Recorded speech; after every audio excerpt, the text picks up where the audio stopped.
Alors, deuxième raison, l'accident grave. Est-ce que ces machines-là, j'ai dit parler que ça marchait, bon, ça marchait bien, tout va bien, mais est-ce que ces machines-là peuvent avoir des accidents et de quel type? Alors, l'accident, vous pouvez très bien, d'ailleurs, à l'époque où on a écrit le livre dans la 75, il n'y avait pas eu d'accident majeur. Il n'y avait pas eu Tchernobyl et Fukushima, il n'y avait pas eu non plus Tchernobyl. Donc, mais tous ces accidents sont décrits, mais décrits comme étant des possibilités. Et la réponse était, ben d'accord, c'est des possibilités, mais la probabilité que ça se passe est tellement faible qu'on peut considérer qu'elle est nulle. Et ça, c'était vraiment la théorie, enfin, c'était vraiment affirmé qu'il n'y avait pas d'accident. Et d'ailleurs, on mettait les réacteurs un peu partout, parce qu'on aurait pu les mettre dans le trou de l'air. Alors, mais les accidents, c'est intéressant, quand vous lisez ces livres, ils sont parfaitement décrits. Ils disent, voilà ce qui peut se passer. Mais on disait, c'est ce qui peut se passer. Les autres répondaient, mais non, ça ne se passera pas, puisqu'on a pris toutes les précautions. Alors, qu'est-ce qui peut se passer, et qui s'est passé?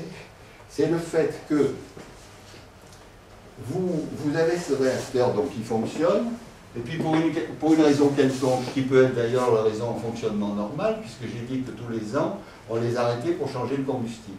Alors comment on arrête un réacteur? Vous voyez qu'ici, au-dessus du réacteur, il y a ce qu'on appelle les barres de contrôle.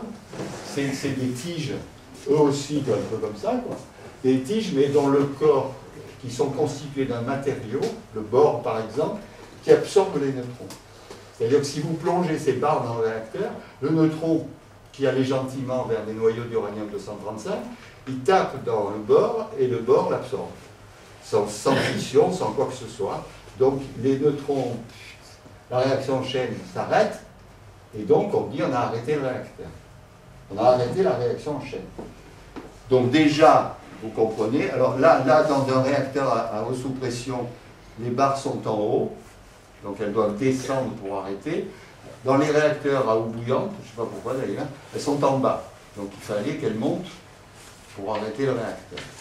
Vous voyez par exemple que s'il y a par exemple un tremblement de terre, enfin quelque chose qui fait bouger le réacteur, on pourrait avoir une défaillance des barres de contrôle. Et cette défaillance des barres de contrôle, alors là c'est la fin des haricots parce que la réaction en chaîne continuerait et à ce moment-là vous ne pouvez plus arrêter votre réacteur. Donc vous ne savez pas très bien, si vous n'arrivez pas à le piloter, vous pouvez avoir une montée de plus en plus de fission, donc de plus en plus de température, donc destruction de tout. Supposons que les barres de contrôle tombent. Donc on arrête le réacteur, très bien, mais puisqu'il y a dedans les produits de fission, ce que je vous ai dit pour les combustibles qu'on met en piscine est encore plus vrai dans le réacteur. C'est-à-dire, il reste ces barres, il reste ces combustibles qui sont très radioactifs et très chauds, température, même quand la réaction de fission est arrêtée. C'est ça le truc, c'est-à-dire on arrête la réaction en chaîne, mais on n'arrête pas le réacteur. Et donc, je dois continuer à refroidir, parce que sinon, la température augmente à cause du fait que ces trucs sont radioactifs et chauds. Et je dois continuer à refroidir. Je vous ai dit qu'il fallait refroidir les piscines pendant des mois, pendant des années. Là, c'est pareil. Une fois que j'ai baissé mes barres de contrôle, que j'ai arrêté la réaction en chaîne, il faut que je continue à refroidir. Est-ce que je peux, dans toutes les circonstances, continuer à refroidir? Mais pour refroidir, il faut que j'ai de l'eau disponible, donc que les tuyauteries d'eau fonctionnent, et que j'ai des pompes pour les faire marcher. Alors, en fonctionnement normal, tout va bien, puisque les pompes ne sont plus alimentées par le réacteur, puisque je l'ai arrêté, mais elles sont alimentées par le réseau. Mais les réseaux, ça peut sauter. Ça peut sauter s'il y a une tempête, s'il y a une panne, bon, ça arrive que le réseau saute. Ça arrive pas tous les matins, mais ça arrive. Alors, si le réseau saute, donc, pof, mon truc ne marche plus. Mais, quand même, ils ne sont pas complètement fêlés, j'ai des systèmes de secours qui sont alimentés par des diesels. Donc le fait que le réseau saute n'est pas dramatique. Mais que se passe-t-il si les diesels ne marchent pas? Ce qui se passe assez souvent, plusieurs fois en France, les diesels n'ont pas démarré. Encore récemment à La Hague, il y avait des diesels qui n'ont pas démarré dans les piscines de La Hague. Mais supposons qu'ils marchent et qu'ils démarrent. Qu'est-ce qui peut les empêcher de marcher? Une inondation qui noie le système. Fukushima. C'est pas le tremblement de terre. Le tremblement de terre, il a dû casser un peu des trucs, mais c'est surtout l'inondation, l'eau qui a envahi, qui a fait que les salles des machines ont cessé de fonctionner, donc arrêt du refroidissement. C'est ça la panne, si vous voulez, la plus typique, on peut en imaginer d'autres, arrêt de refroidissement. Alors comment il peut se produire? Soit parce que quelque chose casse là-dedans, par exemple la cuve, c'est de l'acier si vous voulez, mais il peut y avoir une rupture de l'acier d'une façon, malfaçon, etc. Donc à ce moment-là, l'eau fout le camp, vous êtes bien embêté pour refroidir votre réacteur. Soit une rupture du circuit primaire, même raison, l'eau fout le camp et à ce moment-là vous avez un problème. Soit le fait que vous ne pouvez pas assurer le refroidissement, ce qui s'est passé à Fukushima, du fait de la tempête essentiellement, qui a noyé, il n'y avait plus d'électricité, donc plus rien ne marchait. À ce moment-là, vous avez destruction des gaines.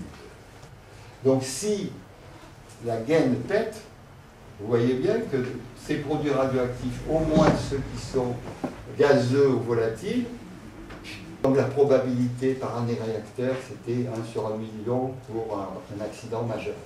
1 sur 1 million, c'est pas beaucoup, même multiplié par 450 réacteurs pendant 30 ans, ça fait, on me disait, bon, il n'y aura pas d'accident. En fait, il y en a eu 4 de réacteurs majeurs, 3 à Fukushima et 1 à Tchernobyl. Et donc ce qui s'est passé est 300 fois plus important que ce qu'on avait dit qu'il pouvait se passer. Bon, 300 c'est beaucoup. Et donc maintenant, en France, alors qu'on avait dit que l'accident grave n'était pas possible, maintenant on vous dit que l'accident grave est possible, même probable. Troisièmement, c'est le fait que je vous ai décrit des possibilités d'accident, mais vous pouvez en imaginer, d'ailleurs le coup d'après, le coup d'avant on ne l'a jamais imaginé, le coup d'après on aura un autre. Les circuits primaires, pareil, de rupture franche du circuit primaire. Tchernobyl c'était une petite fuite, et déjà la petite fuite a donné le résultat qu'on connaît. Il peut y avoir un sabotage de la salle des machines qui fait que c'est même pas la peine de faire péter le rec. Si vous sabotez la salle des machines, vous ne pouvez rien faire puisqu'il n'y a plus les circuits qui ne marchent pas. Vous pouvez avoir une agression de caractère militaire parce que ça suppose la paix absolue. Hein. Parce que c'est une guerre, évidemment, la première cible c'est ce genre d'installation. Vous pouvez avoir un avion gros porteur chargé de kérosène qui volontairement va sur le réacteur pour... ça s'est passé hein, dans d'autres circonstances. Et le réacteur ne tient pas, puisque c'était considéré comme totalement improbable qu'un avion tombe. C'est vrai qu'un avion de ligne tombe sur un réacteur, la probabilité est très faible.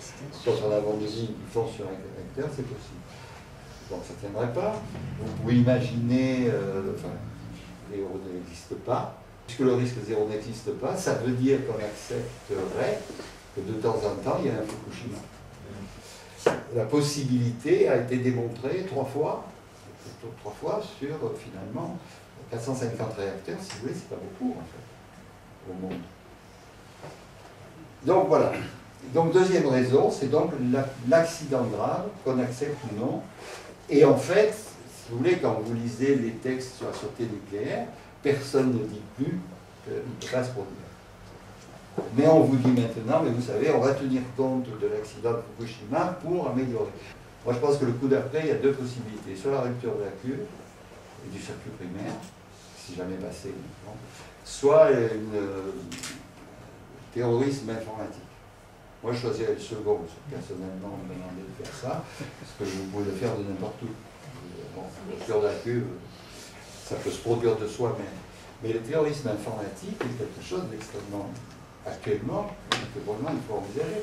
Ce que vous dites, il faudrait la perfection dans la conception des réacteurs, dans la construction des réacteurs, dans l'exploitation des réacteurs, parfaite, dans la réaction humaine, la capacité de l'équipage de gérer l'accident. Le Three Mile Island, l'accident s'est arrêté. Pourquoi? Parce qu'il y a un type qui était donc reposé, qui a entendu la radio qu'il y avait l'accident et qui y est allé. Il est arrivé le bordel, les mecs crevés, plus personne ne savait. Il a soulevé une feuille de papier, celle-là, qui était sur le truc, et il a vu un truc rouge. Il a dit, mais attendez. Et c'était une vanne qui était ouverte alors qu'elle aurait dû être fermée. Et personne, depuis des heures, ne s'était pas aperçu parce qu'il y avait une feuille de papier dessus. Troisième raison qui est un peu plus complexe, c'est le fait que dans les réacteurs, je vous ai dit, on produit du plutonium, et que ce plutonium est parfait pour faire des bombes.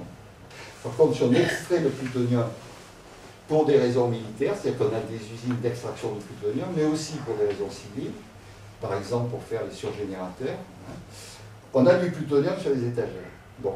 Et ce plutonium donc, peut être utilisé. Donc si j'ai des réacteurs qui fabriquent du plutonium et que j'extrais ce plutonium, donc si j'ai les techniques civiles qui sont les réacteurs, l'enrichissement et le retraitement, c'est la fabrication du plutonium, qui sont donc des civils, puisque c'est utilisé en France pour des besoins civils, j'ai les trois techniques qui permettent le développement des armes nucléaires.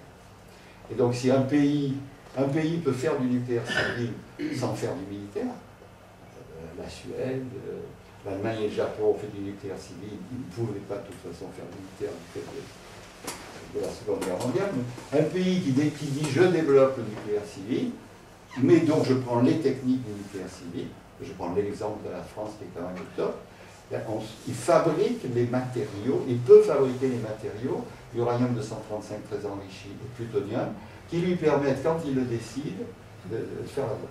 D'où la question de la prolifération, qui est la troisième raison liée à ces techniques. Donc voilà. Donc ça c'était un peu long, mais bon, il faut quand même à peu près comprendre. Après, d'ailleurs, si vous lisez des trucs, je pense que ça facilite.